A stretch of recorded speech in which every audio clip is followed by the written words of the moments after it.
आप लोगों को बता रहा था कि भगवान श्री राम बिल्कुल सवेरे उठते। अब भगवान बड़े हुए। अब देखिए भगवान का अवतार किसके लिए हुआ है। यदा यदा हि धर्मस्य ग्लानिर्भवति भारत अभ्युत्थानमधर्मस्य तदात्मानं सृजाम्यहम्।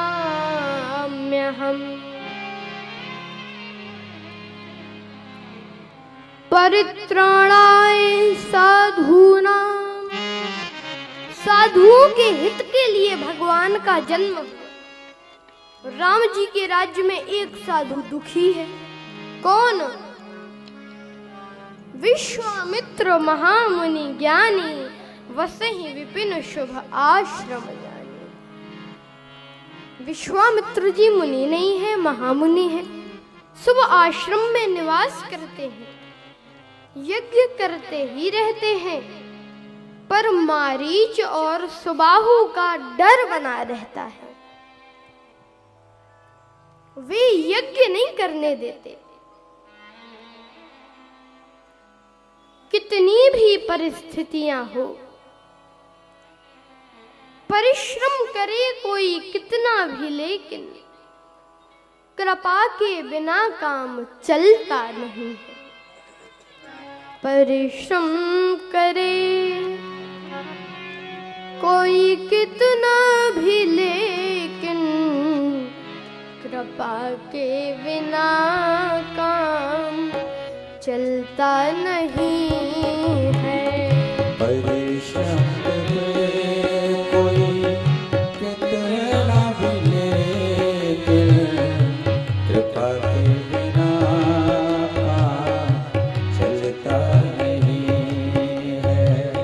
निराशा निशा नष्ट होती न तब तक, निराशा निशा नष्ट होती न तब तक, दया भानु जब तक निकलता नहीं है। दया भानु जब तक निकलता नहीं, दयावान जब तक निकलता नहीं है।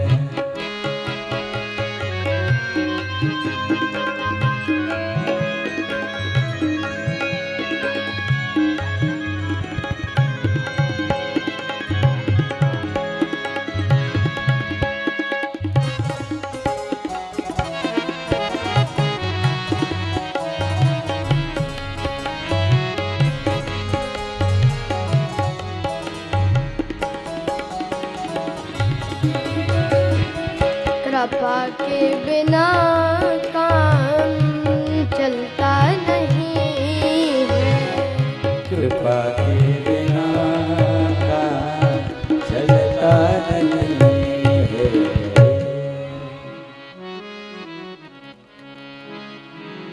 परिश्रम करे कोई कितना भी, लेकिन कृपा के बिना काम चलता नहीं। निराशा निशा नष्ट होती ना तब तक, दया भानु जब तक निकलता नहीं है। दमित वासनाएं अमित रूप लेकर जब अंतःकरण में उपद्रव मचाती, तो फिर कृपा सिंधु श्री राम जी के अनुग्रह बिना मन संभलता नहीं है। मृगवारी जैसे असत इस जगत से पुरुषार्थ के बल पे बचना है मुश्किल, पर श्री हरि के सेवक जो छल छोड़ो बनते, उन्हें फिर ये संसार छलता नहीं है।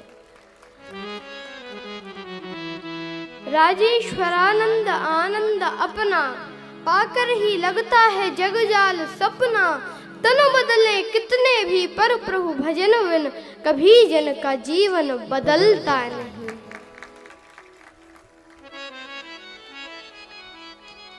विश्वामित्र जी सोचते हैं कि इस बहाने जाऊंगा आंसू बहाने के लिए, प्रभु की दी हुई जिंदगी में प्रभु को पाने के लिए। और जा कहूंगा आपने घर में मुझे बुला लिया, किंतु आया मैं तुम्हें वन में बुलाने के लिए। और यज्ञ जो पूर्ण हुआ तो भाग दशरथ के खुले, किंतु आया यज्ञ में पूर्ण कराने के लिए। और राम लक्ष्मण प्राप्त कर जग से कहूंगा गर्व से, आ जमाने जोर मेरा आज माने के लिए। विश्वामित्र जी ने सोचा कि मैं राम लक्ष्मण जी के पास जाऊंगा,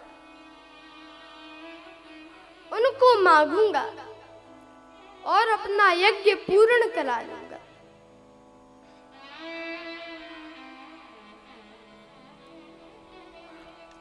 अब विश्वामित्र जी अयोध्यापुरी आए,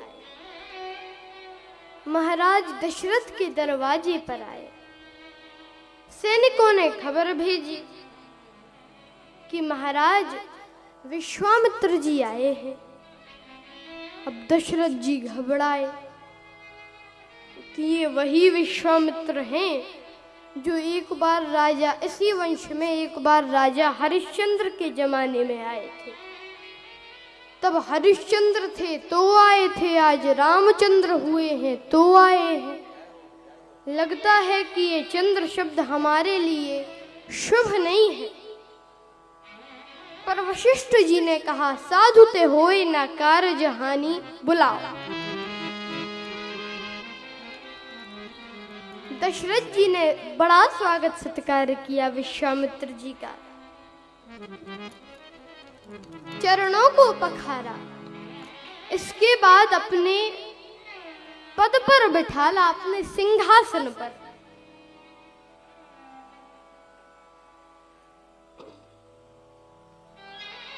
और फिर चारों भाइयों को उनके चरणों में डाल दिया, राम लक्ष्मण जी, भरत जी और शत्रुघ्न जी को।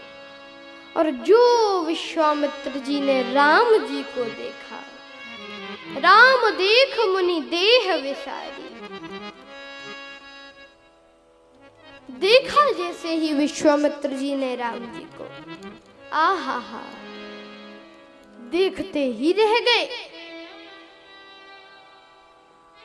और अब गौर से देखने लगे। दशरथ जी ने सोचा, इतने गौर से क्यों देख रहे हैं, और मना भी नहीं कर सकते कि हो गया आप बस मत देखिए। तो फिर कहने लगे, कहीं कारण आगमन तुम्हारा, महाराज आप किस कारण से आए हैं। तो विश्वामित्र जी बोले कि राक्षस सताते हैं मुझे, यज्ञ नहीं करने देते, तो मैं चलूं, सेना ले चलूं। नहीं नहीं, तुम्हारी आवश्यकता नहीं है। क्यों महाराज, मैं मार नहीं सकता क्या। अरे तुम मार तो सकते हो, पर आज मैं मारने वाले को नहीं, मैं तो तारने वाले को लेने आया हूँ। तारनहारा कब तेरा दर्शन होगा, जिसकी प्रतिमा इतनी सुंदर, वो कितना सुंदर होगा, वो कितना सुंदर होगा। नाम है तेरा तारनहारा, नाम है तेरा